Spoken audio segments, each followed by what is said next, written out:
ورحمۃ اللہ وبرکاتہ الحمد للہ نحمده ونستعینه ونؤمن به ونتوکل علیہ ونعوذ باللہ من شرور انفسنا ومن سیئات اعمالنا من يهده الله فلا مضل له ومن يضلله فلا هادي له نحمده ونصلي على رسوله الکریم۔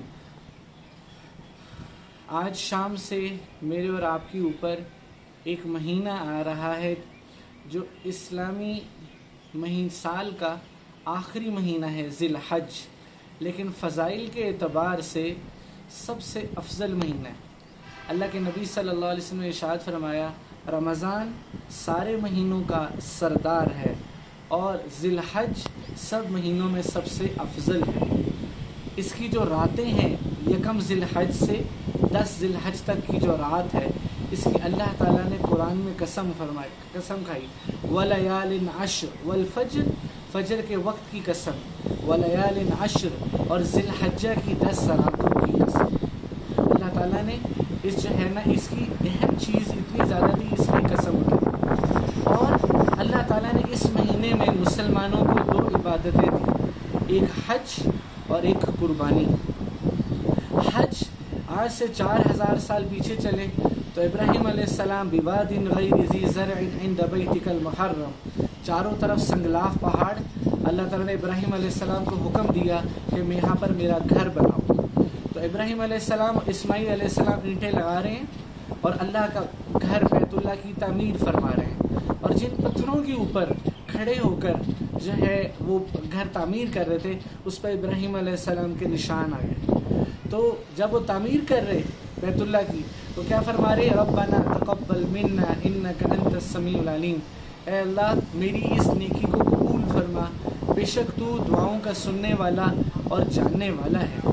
اور جب بیت اللہ کی تعمیر مکمل ہو گئی تو پھر اللہ تعالیٰ نے فرمایا، ان اول بیت وضع للناس للذی ببکۃ مبارکا وہدی للعالمین، عبادت کے لیے بے شک سب سے پہلا گھر وہ جو ابراہیم نے تعمیر کیا، جو انتہائی برکت والا ہے، سارے عالم کے لیے ہدایت ہے۔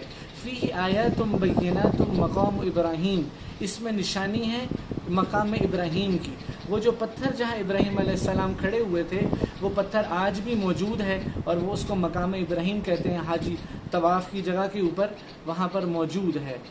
اور ان الصفا والمروۃ من شعائر اللہ، صفا اور مروہ اللہ کی نشانیوں میں سے ایک نشانی ہے، تو دوسری نشانی وہاں پر صفا اور مروہ ہے۔ پھر زمزم کا پانی ہے، یہ ساری کی ساری وہاں پر نشانیاں ہیں۔ تو وَلِلَّهِ عَلَى النَّاسِ حِجُّ الْبَيْتِ مَنِ اسْتَطَاعَ إِلَيْهِ سَبِيلًا، تو جس کے پاس جو ہے استعداد ہو، سفر کرنے کے لیے پیسے ہوں، تو اللہ تعالیٰ نے اس مہینے اس پر حج کرنا فرض کیا ہے۔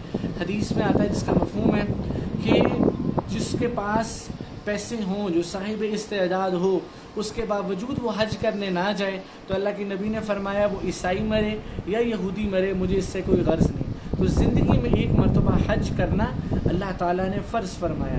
8 ذی الحج کو سارے مسلمان جو حج کرنے آتے ہیں احرام باندھ کے منی کی طرف جاتے ہیں، اور 9 ذی الحج کو عرفات کا وقوف کرتے ہیں، اور 10 ذی الحج کو قربانی کر کے سر منڈاتے ہیں، اور 9 ذی الحج کی جو رات ہے وہ مزدلفہ میں گزارتے ہیں، اور 10 ذی الحج کو پھر آ کے شیطان کو کنکریاں مارتے ہیں اور پھر طواف زیارت کے لیے جاتے ہیں۔ اور ساری امت مسلمہ جتنی ہیں سفید احرام میں، ایک ہی لباس، ایک ہی رنگ کا لباس، اور منہ پر ایک ہی بول، لبیک اللہم لبیک لبیک لا شریک لک لبیک ان الحمد والنعمت لک والملک لا شریک لک۔ تو یہ اللہ تعالیٰ نے اس حج کی عبادت کو فرض فرمایا۔ دوسری عبادت جو اس مہینے کے اندر ہے وہ قربانی ہے۔ ابراہیم علیہ السلام بوڑھے ہو گئے، اولاد نہیں ہوئی، تو یہ اللہ سے دعا مانگ رہے، ربی حب لی من الصالحین، اے میرا مجھے نیک اولاد عطا فرما۔ جس کی اولاد نہ ہو وہ یہ دعا مانگے، اور ہمیشہ اولاد نہیں، نیک اولاد مانگنی چاہیے۔ تو فبشرناہ بغلام حلیم، اللہ تعالیٰ نے بڑھاپے کے اندر ان کو حضرت حاجرہ علیہ السلام سے اسماعیل علیہ السلام دیے۔ فلما بلغ معه السعی، ابراہیم علیہ السلام اپنے چھوٹے بیٹے اسماعیل علیہ السلام کے ساتھ جا رہے ہیں۔ فلما بلغ معه السعی قال یا بنی، اور فرمایا کہ اے میرے بیٹے، میں خواب دیکھتا ہوں کہ انی اذبحک فانظر ماذا تری، میں نے خواب دیکھا ہے کہ میں تمہیں ذبح کرتا ہوں۔ اب حاجرہ علیہ السلام کی تربیت، ماں نیک ہو تو بچے کی تربیت نیک ہوتی ہے۔ اس نے یہ نہیں کہا کہ ابا جان آپ مجھے چھری پھیر کے قتل کریں گے، اس نے کہا قال، اسماعیل علیہ السلام نے فرمایا قال یا ابت افعل ما تؤمر، ابا جان آپ کو جو اللہ کی طرف سے حکم ہوا ہے آپ وہ کر دیں، ستجدنی انشاء اللہ من الصابرین، انشاءاللہ آپ مجھے صبر کرنے والوں میں پائیں گے۔ تو ابراہیم علیہ السلام نے اسماعیل علیہ السلام کو باندھا اور لٹایا۔ فلما اسلم وتلہ للجبین، ان چھری پھیڑ کے چلانے لگے، آسمان کی طرف دیکھا کہ یا اللہ میں نے تیرا یہ حکم بھی پورا کیا، اگر تجھے یہ لگتا تھا اسماعیل کی محبت میرے دل میں زیادہ آ گئی تو یہ بھی تیرے لیے قربان، اپنی خواہش ہر چیز تیرے حکم کے لیے قربان۔ جیسے انہوں نے چھری پھیری، ونادیناہ ان یا ابراہیم، آسمان سے آواز آئی اے ابراہیم قد صدقت الرؤیا، تم نے اپنا خواب سچ کر دکھایا، انا کذالک نجزی المحسنین، اور ہم احسان کرنے والوں کو ایسے ہی بدلہ دیتے ہیں۔ اور وہاں پر اللہ نے آسمان سے دمبا بھیجا اور اسماعیل علیہ السلام سائیڈ پہ کھڑے مسکرا رہے تھے۔ تو قربانی کرنا جس کے پاس مال ہے اس کے لیے واجب ہے۔ اللہ کے نبی صلی اللہ علیہ جو صاحب زکوٰۃ ہے اس کے لیے قربانی کرنا واجب ہے۔ اللہ کے نبی صلی اللہ علیہ وسلم ساری زندگی صاحب نصاب نہیں تھے، صاحب زکوٰۃ نہیں تھے، لیکن آپ پھر بھی ہر سال 2 قربانی کرتے تھے۔ صحابہ نے کہا رسول اللہ آپ 2 جانور کیوں قربان کر رہے ہیں؟ کہا ایک اپنی طرف سے، ایک اپنی امت کے ان غریبوں کے لیے جو قربانی نہیں کر سکیں گے۔ تو اس وجہ سے 2 عمل ہیں، جتنے جسم کے اوپر جانور کے جسم پہ بال ہوتے ہیں قربانی کرنے والوں کو اللہ پاک اتنی نیکیاں عطا فرماتے ہیں۔ یہ جانور پل صراط کے اوپر جو ہے وہ سواری بن کے جائے گا، تو اس کے اندر 1 ذی الحج سے 8 ذی الحج تک جو ہے ہر جو روزہ ہے اس کا ایک دن کے روزے کا 1 سال کے روزوں کا ثواب، اور جو 9 ذی الحج ہے اس کو جو حج اکبر ہے، جس دن حاجی جو ہیں وہ عرفات جاتے ہیں، لیکن ہمارا پاکستان میں ایک دن جو ہے وہ بعد میں بنے گا کیونکہ ہمارے چاند کا حساب دوسرا ہے، تو ہم روزہ اپنے 9 ذی الحج کے حساب سے رکھیں گے، تو سعودیہ والے اپنے حساب سے رکھیں گے، جو جس ملک میں ہے وہ اس حساب سے رکھے گا، تو وہ 9 ذی الحج کو اس دن روزہ رکھنا 2 سال کے گناہ معاف کرتا ہے۔